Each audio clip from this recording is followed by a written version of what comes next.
Welcome to the Metaphysics Hour. I'm your host, Rory Colgan. This is Metaphysics 101. Today, we're going to be talking about how you know, or how you can know, that you exist beyond your body. So, recently, I had an uncle just a few days ago pass away, and he was in a lot of pain, and I care about him a lot. And it got me thinking a little bit more about the book I wrote, Embracing Life, A Look at Death. And it just reminded me that I really appreciate the fact that I know I'm not my physical body. Now, I could probably swing too far in the opposite direction and kind of forget to care about it on occasion, but I'm working on that. But in general, it's such a relieving understanding to know that this flesh, this form, is not me. It's what I'm inhabiting. And to have it with the type of clarity that a person has when they know they're not their car. Like, you might really appreciate your car and be really upset when something breaks on it. You should be. But you're not your car, and you know that. So, how do you know you're not your body? Well, today in this episode, I'm going to talk about 3 ways that you know that, or you can know, that you are not your body and that your life extends beyond your body. So, the first one's quite simple, and it is remembering your dreams. Because if you think about it, if you have a physical mindset, if you have a logical mindset, the idea would be simple, that I know this world exists because I can see the paintings or the pictures on the wall, I can see the camera, I can see the light. I know they exist because not only can I see it, I can touch it, I can feel it, I can smell it, I can taste it. I'm not trying to taste any of the pictures, but I could do that. And that's how I know it's real. And then when another person comes in, I say, do you see this? And as long as they don't have a visual impairment, they will also see it. They will also recognize it exists. Now, to them, it may have a different value, but we can kind of have a general consensus that things in the physical all exist together. Where we get into interesting distinctions is where people see things that other people don't see. They see implications, they see motivations, they see different perspectives, and they have their own bias, their own form of looking at the world, their own filter. Because you can't look at the world the way everybody looks at the world. You can only look at the world the way you look at the world. So it gets a little bit more complicated, but in general, that's how we know we exist in the physical. Now, religion tries to talk about your spirit and talks about heaven and hell, and those are great concepts, and we'll talk about them. That's one of the things that we'll get into. But to just start off with the dreams, your dreams, if you remember them, give you sensory input that is very different than where your body actually is. So if you're laying in your bed and then you have a dream that you were in a high school that resembles your high school, but you haven't been in that high school in 20 some odd years, where were you?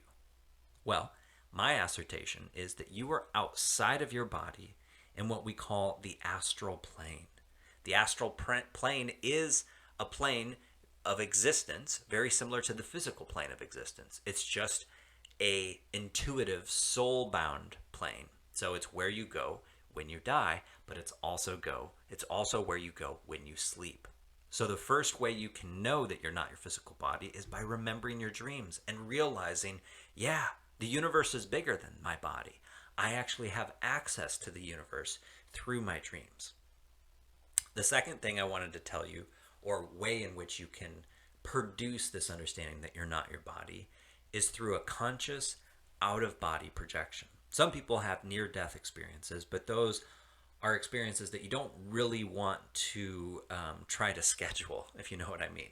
Those are last chance to get off the turnpike before you get into the 30-pile car wreck type of situation, right? They come at the last moment to tell you, hey, you need to change things around if you want to go back, or you can stay here and, assimilate the lifetime and then plan to come back again.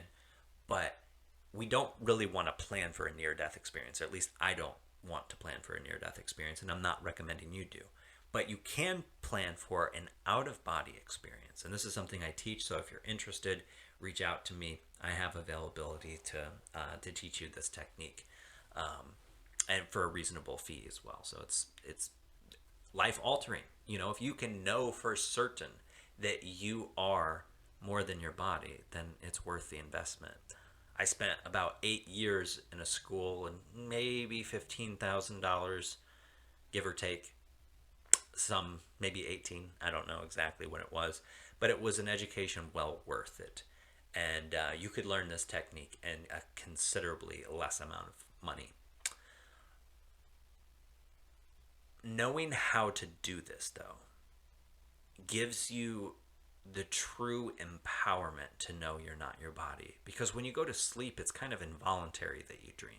But when you do it intentionally and you retain your consciousness, but you're outside of your body, that's when you know, oh, for sure, I am not my body. And this gets into the third and final point I was going to bring up. The soul area, that experience, whether you're out of your body or whether you're sleeping in a dream out of your body, is great. It's wonderful. But the most powerful way to know you're not your body is to connect with spirit. And what is spirit? Spirit is your essence. It is that which the Creator created. Perfect, immutable, unknowable, eternal, inexhaustible. All the great religions, whether it's Taoism or Hinduism or Christianity, Buddhism, they all talk about this spirit. They name it different things, but it's essentially that which is and can never not be. It just is.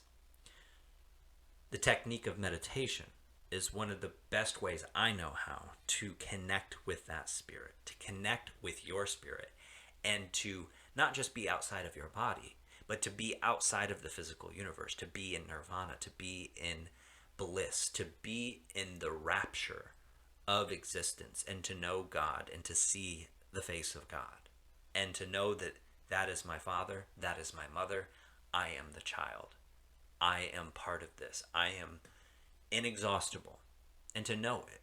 Because when you know things like this, you can't be shaken by death deeply, because death is just a slim transition out of one vehicle, and you're getting out of it, and you're not going straight back into another vehicle, more than likely. You're going back to rest. Just like when you go on a long cross-country trip full of all sorts of excursions, you eventually park the car, get out, and go inside and rest. So keep this in mind. The 3 ways that you can know you're not your body: dream recall, out-of-body experiences, and meditation. I'd love to know what you think and what has helped you understand you are not your body. Comment down below. Please like, share, and subscribe if you haven't already. God bless. Namaste.